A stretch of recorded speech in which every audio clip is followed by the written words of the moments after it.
Hello मेरे प्यारे दोस्त, सबसे पहले स्वागत है आप सभी को आपके अपने इस प्यारे यूट्यूब चैनल पे।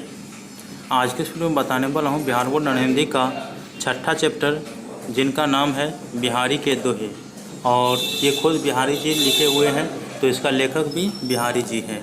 इस चैप्टर से ऑब्जेक्टिव में 1 से 2 मार्क के ऑब्जेक्टिव क्वेश्चन पूछे जाते हैं और सब्जेक्टिव क्वेश्चन इस चैप्टर से नहीं पूछे जाते हैं। तो मैं आप लोगों को बता दूं कि इससे पहले मैं 5 चैप्टर का वीडियो बना दिया हूं। यदि आप लोग नहीं देखे हैं तो उसका लिंक डिस्क्रिप्शन बॉक्स में मिल जाएगा, आप वहां से देख सकते हैं। तो इसमें कुछ ही ऑब्जेक्टिव क्वेश्चन बताऊंगा, चूँकि 1 से 2 मार्क का ही ऑब्जेक्टिव क्वेश्चन पूछे जाते हैं। रहने के लिए YouTube ऐप के बेल आइकन को प्रेस करें। पहला क्वेश्चन आपको कुछ इस प्रकार से पूछेगा कि बिहारी किस काल के कवि है। तो और इस प्रकार से भी पूछ सकता है बिहारी किस काल के श्रृंगारिक कवि है। तो आपको याद रखना है कि बिहारी जो है वो रीति काल के श्रृंगारिक कवि है। उसके बाद दूसरा क्वेश्चन पूछ सकता है बिहारी किस प्रकार के या किस तरह के कवि है, ऐसा पूछेगा। तो इसका सही आंसर हो जाएगा श्रृंगारिक। तो 2 क्वेश्चन जो है वेरी इंपॉर्टेंट क्वेश्चन है। उसके बाद देखिए यहाँ पे 3 नंबर क्वेश्चन है बिहारी के दोहे कविता में कितने तरह के दोहों शामिल है। तो इसका सही आंसर होगा 3 तरह के दोहे जो है बिहारी के दोहे कविता में शामिल है। तो इसका आंसर हो जाएगा 3 तरह के। उसके बाद देखिए 4 नंबर क्वेश्चन है गागर में सागर भरने वाला कवि कौन है।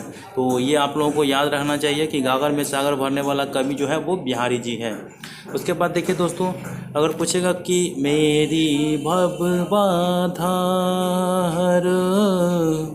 राधा नागरी सोय जातन की झाई परे श्याम हरित दुति होय कबीरा श्याम हरित दुति होय। इस दोहे में बिहारी किनके महिमा का गुणगान किया है।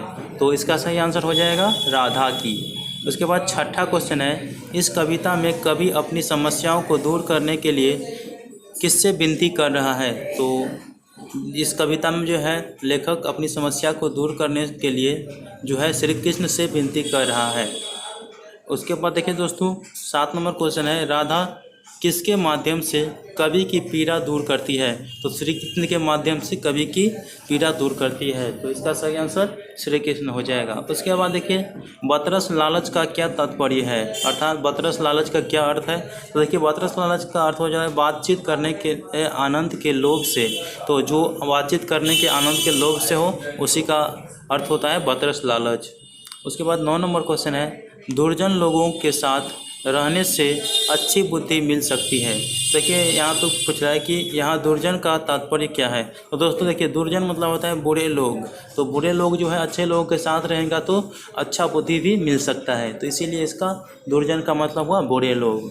उसके बाद देखिए 10 नंबर क्वेश्चन है सोहे करे भौनु हंसे। देखिए इसमें कह रहा है कि सोहे करे भौनु हंसे कवि किसके संबंध में कहता है। तो इसका सही आंसर होगा गोपियाँ। तो आप लोगों को 11 नंबर क्वेश्चन देखिए अब कुमति शब्द का क्या तात्पर्य है। तो देखिए दोस्तों कुमति शब्द का अर्थ है खराब बुद्धि वाला। तो इसीलिए इसका सही आंसर हो जाएगा खराब बुद्धि।